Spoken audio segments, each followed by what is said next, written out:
지난 시간에 이어 사피엔스 2부 농업혁명입니다. 처음 소제목부터 역사상 최대의 사기라고 하네요. 우리가 상식적으로 알았던 혁명적인 우리의 삶을 혁명적으로 좋게 만들어진 농업혁명이 유발 하라리는 역사상 최대의 사기라고 표현하고 있습니다. 왜 그런지 한번 살펴볼게요. 인간이 250만 년간 먹고 살기 위해 사냥했던 동물과 채집했던 식물은 스스로 자라고 번식한 것들이었다.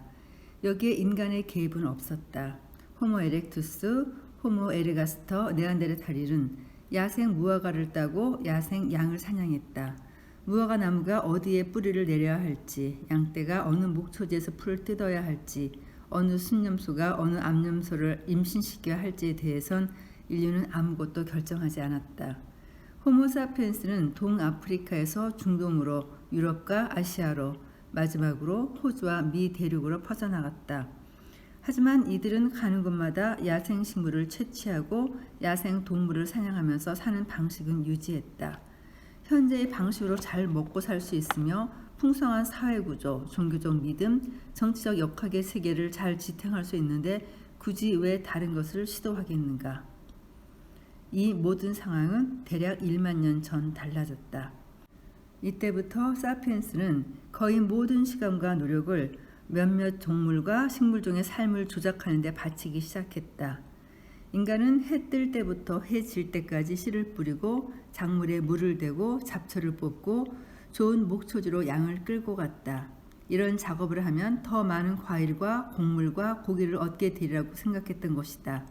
인간이 생활하는 방식의 혁명, 즉 농업혁명이었다. 한때 학자들은 농업혁명이 인간성을 향한 위대한 도약이라고 생각했다. 이들은 두뇌의 힘을 연료로 하는 진보의 이야기를 지어냈다.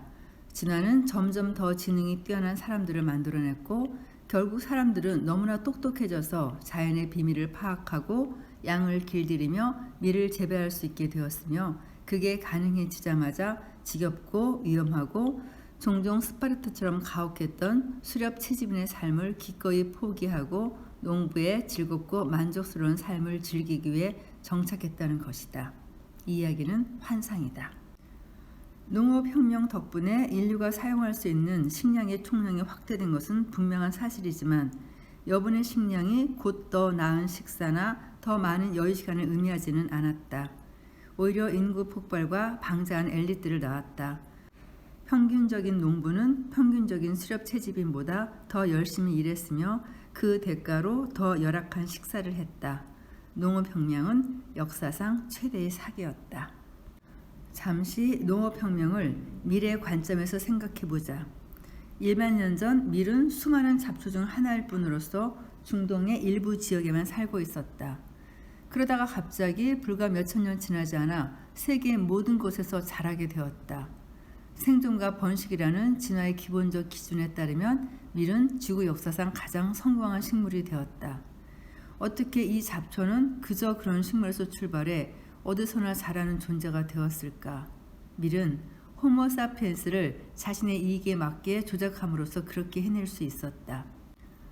약 1만 년 전까지 이 유인원은 사냥과 채집을 하면서 상당히 편안하게 살고 있었으나 이후 밀을 재배하는데 점점 더 많은 시간을 투자하기 시작했다.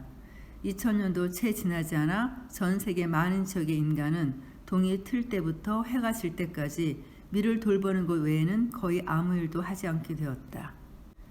그러면 밀은 어떻게 호모 사피엔스로 하여금 어느 정도 만족할 만한 삶을 더 비참한 생활과 교환하도록 설득했을까? 무엇을 보상으로 제시했을까? 더 나은 식사를 제공한 것은 아니었다. 인류는 아주 다양한 음식을 먹고 사는 잡식성 유인원이다. 농업혁명 이전 식사에서 곡물이 차지하는 비중은 아주 적었다. 곡류를 중심으로 하는 식단은 미네랄과 비타민이 부족하고 소화시키기 어려우며 치주 조직에 해롭다. 밀은 사람들에게 경제적 안정을 제공하지도 않았다. 농부의 삶은 수렵 채집인의 삶보다 불안정했다. 그리고 수렵 채집인은 수십 종의 먹을거리에 의지해 생존했기 때문에 설령 저장해둔 식량이 없더라도 어려운 시절을 몇 해라도 견뎌나갈 수 있었다. 특정한 종을 손에 넣기 힘들어지면 다른 종들을 사냥하고 채집할 수 있었으니까. 그러나 농촌 마을의 경우 강력한 적의 위협을 당할 경우 후퇴란 곧 목처지와 집, 곡물 창고를 포기해야 한다는 뜻이다. 많은 경우 이런 피난민들은 굶어 죽었다. 그럼에도 불구하고 밀 경작은 호모사피엔스 종에게 무언가를 주었다. 그것은 밀 경작으로 인해 단위 토지당 식량 생산이 크게 늘어났고 그 덕분에 호모사피엔스가 기하급수적으로 늘어날 수 있었다는 점이다. 더욱 많은 사람들을 더욱 열악한 환경에서 살아있게 만드는 능력, 농업혁명의 핵심은 바로 이것이었다. 농업은 수백 수천 년에 걸쳐 서서히 발생했다. 버섯과 견과류를 채취하고 사슴과 토끼를 사냥하던 호모사피엔스의 한 무리가 어느 날 갑자기 마을에 영구히 정착해서 밭을 갈고 밀씨를 뿌리고 강에서 물을 끓이게 된 것이 아니다. 변화는 단계별로 일어났고 각 단계는 일상생활의 조그만 변화를 포함했다. 곡물 경작에 더 많은 노력이 집중되면서 야생 동식물을 사냥하고 채집할 시간은 줄어들었다. 수렵 채집인은 그렇게 점차 농부가 되어갔다. 영구 정착촌에 살면서 식량 공급이 증가하자 인구가 늘기 시작했다. 그러나 먹을 입이 늘면서 여분의 식량은 재빠르게 고갈되었고 따라서 경작지를 더욱 늘릴 필요가 있었다. 수확량을 늘리기 위해서 여기저기에서 작은 개선이 일어났다. 하지만 역설적이게도 일련의 개선이 합쳐져서 농부들의 어깨에 더 무거운 짐으로 얹혔다. 좀 더 쉬운 삶을 추구한 결과 더 어렵게 되어버린 셈이었고 이것이 마지막도 아니었다. 인간과 곡물 간의 거래와 마찬가지로 양, 염소, 돼지, 닭과 관련해 또 하나의 타협이 이루어진 것이다. 야생 양을 뒤쫓아 유랑하던 무리는 자신들이 잡아먹는 양 집단의 구성을 점차 변화시켰다. 이 과정은 아마도 선별적 사냥으로 시작되었을 것이다. 이들은 다 큰 양이나 늙고 병든 양만을 사냥하는 것이 유리하다는 점을 배우게 되었다. 그 지역의 양떼가 장기적인 활력을 유지하도록 임신 가능한 암컷과 어린 것들은 잡지 않았다. 다음 단계는 사자와 늑대, 라이벌 인간 무리를 내쫓아 양떼를 적극적으로 보호하는 것이었을 테고 그 다음 단계는 통제와 보호가 쉽도록 양떼를 좁은 골짜기에 몰아넣고 울타리를 치는 것이었다. 이후 사람들은 가장 공격적이고 통제가 어려운 양을 제일 먼저 도축했다. 그리고 순종적이고 마음에 드는 양은 오래오래 살면서 번식하도록 허락했다. 그 결과 가축화되고 순종적인 한때의 양이 생겼다. 이렇게 가축화된 양, 닭, 당나귀 등은 식량과 원자재, 근력을 공급했다. 이제껏 인간의 힘으로 해오던 수송, 쟁기질, 곡식바퀴 등을 동물에게 넘기는 경우가 점점 많아졌다. 대부분의 농경사회에서 사람들은 식물 재배에 주력했고 동물을 키우는 것은 2차적 활동이었다. 하지만 어떤 지역에서는 동물 착취에 기반한 새로운 종류의 사회가 등장했으니 바로 목축민 부족이었다. 인류가 세상에 퍼지면서 이들이 가축화한 동물도 함께 퍼졌다. 현재 지구에 가장 널리 퍼져 있는 대형 포유류를 순서대로 뽑으면 사람이 첫째이고 2위, 3위, 4위가 가축화된 소, 돼지, 양이다. 그리고 진화적 관점에서의 성공은 생존과 번식이라는 기준으로 판단할 뿐 개체의 고통이나 행복은 아랑곳하지 않는다. 동물의 가축화는 일련의 야만적 관행을 기반으로 이루어졌고 관행은 수백 수천 년이 흐르면서 더욱 잔인해졌다. 동물에 대한 이런 극악한 잔인성은 현 시대에서 가장 지금 최고점에 달하고 있는 것 같아요. 저도 얼마 전부터 이제 고기를 끊고 채식주의자로 되어가고 있는데요. 바로 이런 이유 때문이에요. 많은 사람들이 집에서 강아지나 고양이 같은 애완동물을 기르잖아요. 그들을 보면 그들이 느끼는 감정과 고통이 사람과 똑같잖아요. 그런데도 불구하고 입맛을 위해서 그런 고통을 무시하고 마치 무생물인 것처럼 공장에서 찍어내는 것처럼 그렇게 취급한다는 것이 정말 받아들여지지가 않아서요. 그럼 다음 내용으로 계속 이어가겠습니다. 새로운 농업 영토는 고대 수렵 채집인의 것보다 훨씬 더 좁았을 뿐 아니라 훨씬 더 인공적이었다. 수렵 채집인들은 불을 사용한 것을 제외하면 자신들이 떠도는 땅에 의도적인 변화를 가져온 것은 거의 없었다. 이와 달리 농부들은 자신들이 주변 자연 환경에서 힘들어 떼어낸 인공적인 섬에 살았다. 이들은 숲의 나무를 베어내고 물길을 파고 들판에서 돌을 제거하고 집을 짓고 밭구랑을 갈고 유실수를 줄지어 심었다. 그렇게 만들어진 인공적 거주지는 오로지 인간과 그들의 식물과 동물만을 위한 것이었고 성벽과 산 울타리로 방어벽을 친 경우가 흔했다. 그리고 농경 시대에는 공간이 축소되는 동안 시간은 확장되었다. 수렵 채집인은 다음 주나 다음 달에 대해 생각하느라 시간을 낭비하지 않았다. 농부들은 미래의 몇 해나 몇십 년이라는 세월 속으로 상상의 항해를 떠났다. 수렵 채집인들은 미래를 중요하게 생각하지 않았는데 그들은 하루 벌어 하루 먹는 데다 먹을거리나 소유물을 저장하기가 어려웠기 때문이다. 농업혁명 덕에 미래는 어느 때보다 중요해졌다. 농부들은 언제나 미래를 의식하고 그에 맞춰서 일해야 했다. 농업 경제의 생산 사이클은 계절을 기반으로 했다. 몇 개월에 걸쳐 경작을 하고 나면 짧고 뚜렷한 수확기가 뒤따랐다.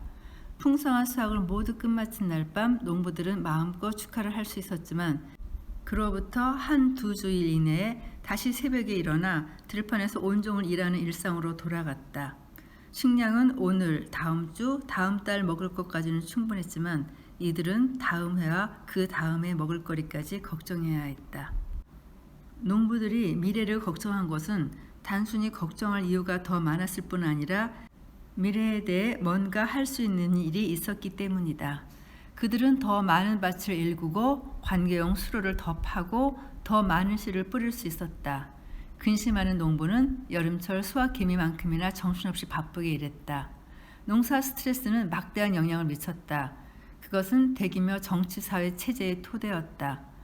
슬프게도 부지런한 농부들은 그렇게 힘들어 일했음에도 불구하고 대부분 그토록 원하던 경제적으로 안정된 미래를 얻지 못했다. 모든 곳에서 지배자와 엘리트가 출현했다. 이들은 농부가 생산한 잉여 식량으로 먹고 살면서 농부에게는 겨우 연명할 것밖에 남겨주지 않았다. 이렇게 빼앗은 잉여 식량은 정치, 전쟁, 예술, 철학의 원동력이 되었다. 그들은 왕궁과 성체, 기념물과 사원을 지었다. 농부들이 생산한 잉여 식량이 새로운 수송 기술과 합쳐지자 더욱더 많은 사람들이 모여 더 큰 마을을 이룰 수 있었고 그 마을은 읍이 되었고 드디어 도시가 되었고 새로운 왕국과 산업망이 이 모두를 하나로 묶었다. 농업혁명이 일어난 뒤 도시와 왕국과 제국이 출현하는 데는 불과 몇천 년밖에 걸리지 않았다.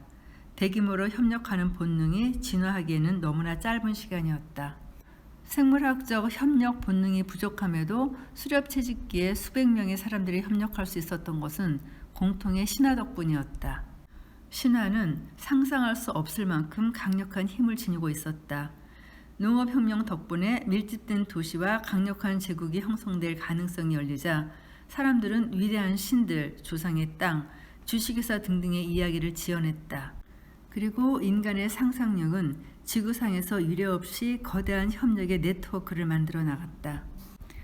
우리가 특정한 질서를 신뢰하는 것은 그것이 객관적으로 진리이기 때문이 아니라 그것을 믿으면 더 효과적으로 협력하고 더 나은 사회로 만들어낼 수 있기 때문이다. 상상의 질서란 사악한 음모도 무의미한 환상도 아니다.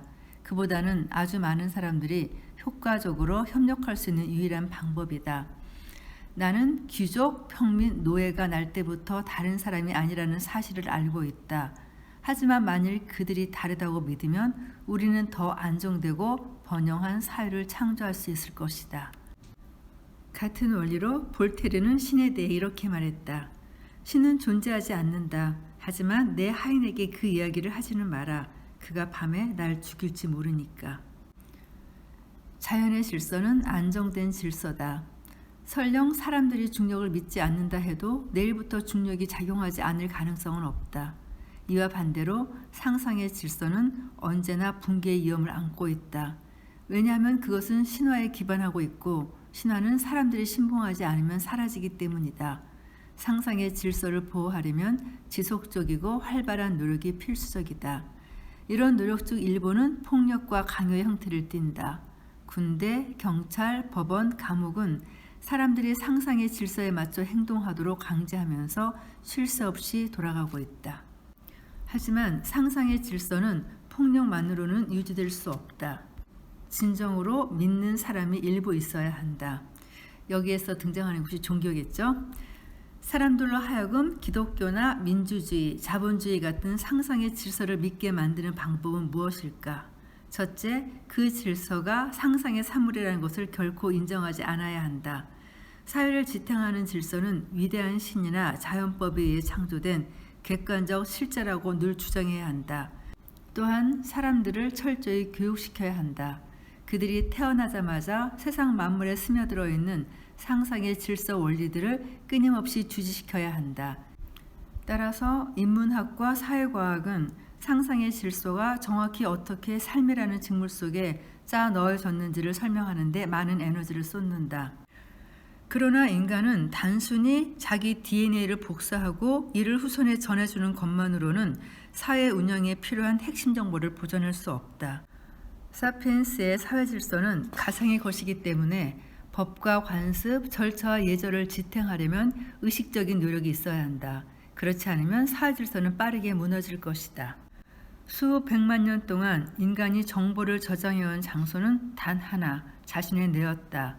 그러나 불행히도 인간의 뇌는 제국 규모의 데이터베이스를 저장하는 장치로서는 훌륭하지 않은데 주된 이유는 세 가지이다. 첫째, 용량이 부족하다. 둘째, 인간이 죽으면 뇌도 같이 죽는다. 셋째, 이것이 가장 중요한 점인데 인간의 뇌는 특정한 유형의 정보만을 저장하고 처리하도록 적응했다. 결과 인간의 뇌는 막대한 양의 식물학, 동물학, 지형학, 사회학의 정보를 저장할 줄 알게 되었다. 하지만 농업혁명에 뒤이어 유달리 복잡한 사회가 등장하면서 완전히 새로운 종류의 정보가 중요해졌다. 바로 숫자다. 그러나 인간의 뇌는 대량의 수학적 데이터를 저장하고 처리할 능력이 없었다. 즉 시스템의 한계가 온 것이다. 문제를 처음 극복한 것은 메소포타미아 남부에 살던 고대 수메르인이었다. 익명의 수메르 천재들은 뇌 바깥의 정보를 저장하고 처리하는 시스템을 발명했다. 대량의 수학 데이터를 처리하기 위한 맞춤 시스템이었다. 수메르인이 발명한 데이터 처리 시스템은 쓰기라는 이름으로 불렸다. 쓰기는 유형의 기호를 통해 정보를 저장하는 방법이다. 초기 단계의 쓰기는 사실상 숫자에 한정되었다. 그리고 쓰기는 시간이 걸리는 일이었고 기호를 읽을 줄 아는 사람은 몇 되지 않았다. 그럼에도 불구하고 어떤 한 인간의 뇌가 기억할 수 있는 것보다 어떤 한 DNA 사실이 부호할 수 있는 것보다 훨씬 더 많은 양의 데이터를 보존할 수 있었다.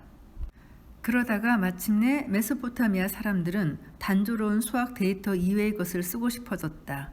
기원전 3000년에서 2500년 사이 수메르 문자 체제에 점점 더 많은 기호가 추가되어 오늘날 쇠기 문자라고 불리는 완전한 문자 체계로 점차 바뀌었다. 그러나 사람들이 점점 더 많은 것을 기록하게 됨에 따라 특히 행정부의 기록 보관소가 엄청난 덩치로 커지면서 새로운 문제들이 등장했다. 개인의 뇌에 저장된 정보는 불러오기 쉽다. 하지만 바닥에서 천장까지 수천 장의 점토판이 차곡차곡 쌓여있는 저장소에서 필요한 정보는 어떻게 찾아낼 수 있단 말인가. 분명한 사실은 문서를 점토에 새기는 것만으로는 효율적이고 정확하며 편리한 데이터 처리를 보장하기에 충분하지 않다는 점이다. 그렇게 여러 세기가 흐르면서 9세기 이전의 어느 시점에 결정적인 단계가 왔다. 수학적 데이터를 전혀 없이 정확하고 효율적으로 처리할 수 있는 불완전한 문자 체계 하나가 새로 발명된 것이었다. 그것은 바로 0에서 9에 이르는 10개의 기호로 이루어진 체계였다. 이 쓰기 체계는 여전히 불완전한 문자 체계이지만 세계의 지배 언어가 되었다. 거의 모든 국가와 회사, 기구와 조직은 이 데이터를 기록하고 처리하기 위해서 수학적 문자 체계를 사용한다. 수학적 문자 체계로 번역할 수 있는 모든 정보는 엄청난 속도와 효율로 저장되고 펼쳐지고 처리된다. 그리고 최근에 수학적 문자 체계는 더더욱 혁명적인 쓰기 체계를 출현시켰는데 이 컴퓨터화된 이진법 문자 체계는 오로지 0과 1로만 구성되어 있다. 내가 자판에 치고 있는 단어들은 컴퓨터 속에서는 0과 1을 다양한 방식으로 조합해 쓰이고 있다. 쓰기는 인간의 의식을 돕는 하인으로 탄생했지만 점점 더 우리의 주인이 되어가고 있다. 컴퓨터는 호모 사피엔스가 어떻게 말하고 느끼고 꿈꾸는지를 이해하는 데 어려움을 겪는다. 그래서 우리는 호모 사피엔스에게 컴퓨터가 이해할 수 있는 숫자 언어로 말하고 느끼고 꿈꾸라고 가르치고 있다. 결국 컴퓨터는 지능과 의사소통이라는 분야에서 인간을 능가할 수 있을지도 모른다. 호모 사피엔스를 세계의 지배자로 만들어준 분야에서 말이다. 5,000년 전 유프라테스 계곡에서 괴짜 수메르인들이 데이터 처리 과정을 인간의 두뇌에서 점토판으로 옮겼을 때 시작된 일들이 이제 실리콘밸리에서 태블릿의 승리로 마무리되려 하고 있다. 그런 일이 일어난다면 인류는 존재하기는 하지만 더 이상 세상을 이해할 수는 없을 것이다. 세상의 새로운 통치자는 0과 1로 길게 늘어선 이진수들이 될 것이다. 지금까지의 내용을 한마디로 요약하자면 다음과 같다. 농업혁명 이후 수천 년에 이르는 인간의 역사를 이해하려는 시도는 단 하나의 질문으로 귀결된다. 인류는 어떻게 자신들을 대규모 협력망으로 엮었는가? 그런 망을 지탱할 생물학적 본능이 결핍된 상태에서 말이다. 간단하게 답한다면 그것은 인간이 상상의 질서를 창조하고 문자 체계를 고안해냈기 때문이다. 우리는 이 두 가지 발명품을 통해서 생물학적으로 물려받은 것에 의해 생겨난 틈을 메웠다. 하지만 이런 협력망들의 출현은 많은 사람에게 의심스럽고 불안한 축복이었다. 그 그물을 지탱하는 상상의 질서는 중립적이지도 공정하지도 않았다. 그 망은 사람들을 서열로 구분된 가상의 집단으로 나눴다. 상류층이 특권과 권력을 향유하는 동안 하류층은 차별과 압제로 고통을 받았다. 가령 함무라비 법전은 귀족, 평민, 노예 사이의 서열을 확립했다. 귀족은 좋은 것을 모두 가졌고 평민은 그러고 남은 것을 가졌으며 노예들은 불평을 하면 채찍질을 당했다. 위계질서는 중요한 기능을 하나 수행한다. 완전히 모르는 사람들끼리 개인적으로 아는 사이가 되느라 시간과 에너지를 낭비하지 않고도 서로를 어떻게 대해야 하는지 알 수 있게 해준다는 점이다. 즉 귀족과 평민과 노예, 백인과 흑인 이런 범주는 어떤 사람을 법적이나 정치적으로 혹은 사회적으로 다른 사람보다 더 우월하게 만들므로써 수백만 명의 사람들 사이에서의 관계를 조율해 주곤 한다.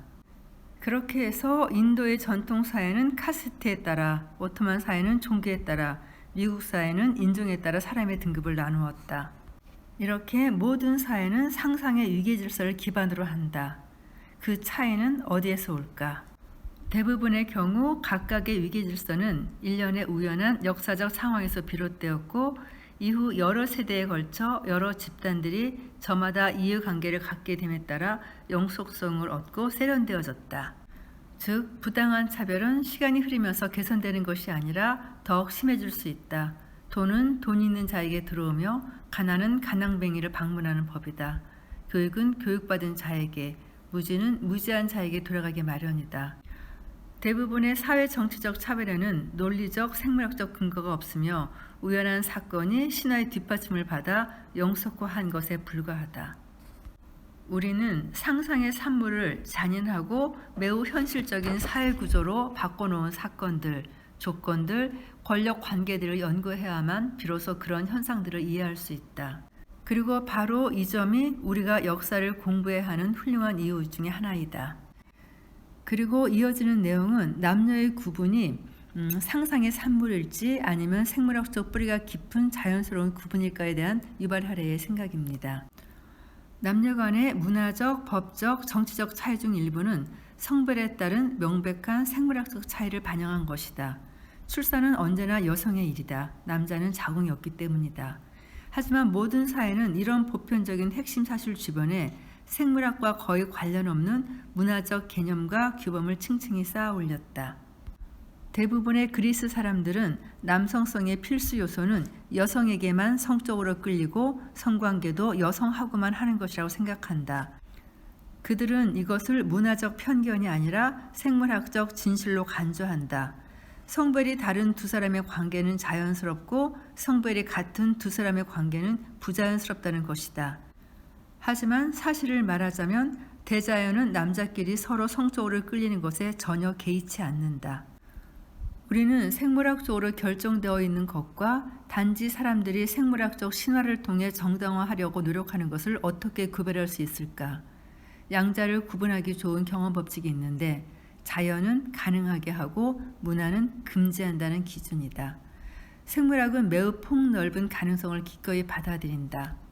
사람들에게 어떤 가능성을 실현하도록 강제하고 다른 가능성을 금지하는 장본인은 바로 문화다. 생물학은 여성들에게 아이를 낳는 능력을 주었고 일부 문화는 여성들에게 그 가능성을 실현하는 것을 의무로 지었다. 생물학은 남자들끼리 성관계를 즐길 수 있게 했고 일부 문화는 그런 가능성을 실현하는 것을 금지했다. 문화는 자신이 오로지 부자연스러운 것만 금지한다고 주장하는 경향이 있지만 생물학적 관점에서 보자면 사실 부자연스러운 것이란 없다. 가능한 것이라면 그게 무엇이든 처음부터 자연스러운 것이다. 정말로 부자연스러운 행동, 자연 법칙에 위배되는 행동은 아예 존재 자체가 불가능하므로 금지할 필요가 없다. 남자에게 광합성을 금지하거나 여자에게 빛보다 빨리 달리지 못하게 하거나 음전하를 띤 전자가 서로에게 끌리지 못하도록 금지한 문화는 하나도 없었다. 진실을 말하자면 자연스러움과 부자연스러움이라는 우리의 관념은 생물학이 아니라 기독교 신학에서 온 것이다. 기독교 신학에서는 신이 인간의 몸을 창조할 때 사주와 장기가 특정 목적을 수행하게 하려는 의도를 가졌다고 주장한다. 우리가 사주와 장기를 신이 마음에 그렸던 목적에 맞게 사용한다면 그것은 자연스러운 활동이고 신의 의도와 다르게 사용한다면 부자연스러운 것이다. 하지만 진화에는 목적이 없다. 장기는 어떤 목적을 가지고 진화한 것이 아니며 그 사용 방식은 끊임없이 변화한다. 가령 입이 등장한 것은 가장 초기의 다세포 생명체가 영양소를 몸 안으로 섭취할 필요가 있었기 때문이고 우리는 지금도 그런 용도로 입을 사용하지만 동시에 키스하고 말하는 데도 사용한다. 람보라면 수류탄 핀을 뽑을 때도 써먹는다. 이런 용도 중 어느 하나라도 부자연스러운 것이 있을까? 마찬가지로 날개도 처음부터 모든 공기역학적 장점들을 갖추고 갑자기 나타난 것이 아니다. 원래 다른 목적으로 쓰였던 기관에서 발달했다.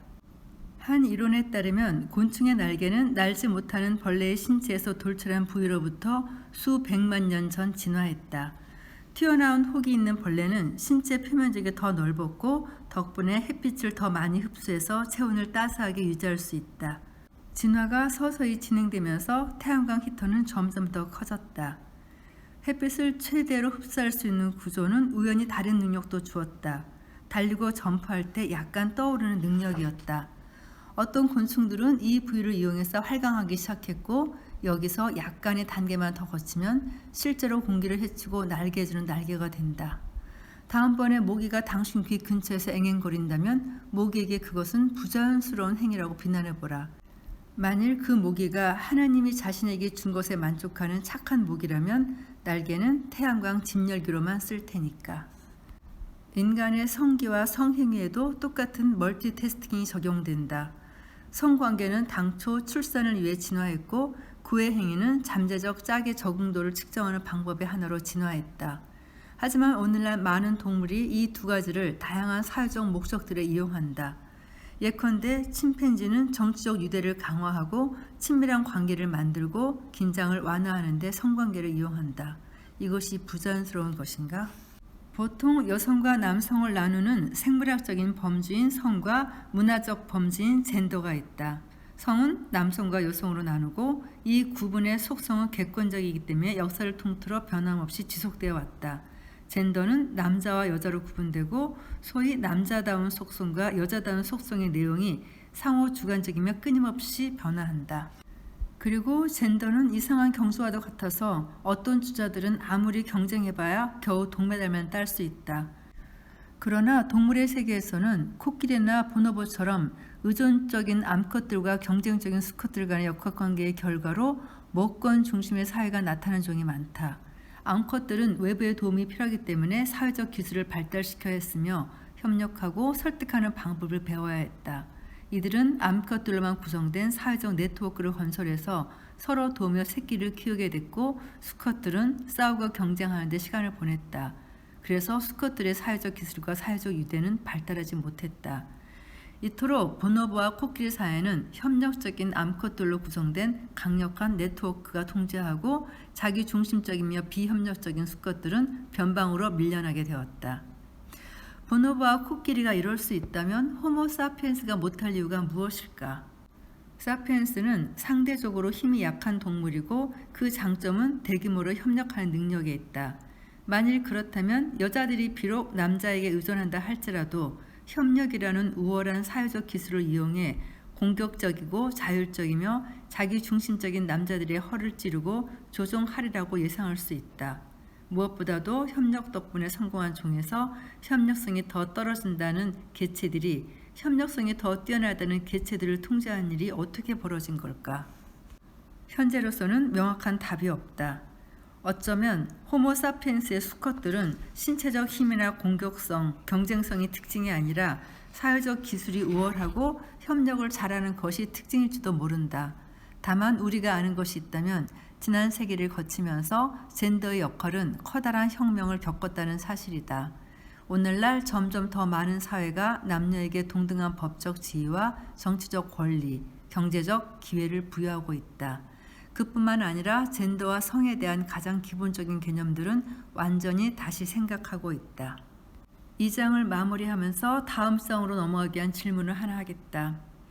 오늘날 분명하게 밝혀지고 있듯이 가부장제가 생물학적 사실보다 근거 없는 신화들의 기반을 둔 것이라면 이 제도가 이토록 보편적이고 안정된 이유는 대체 무엇일까?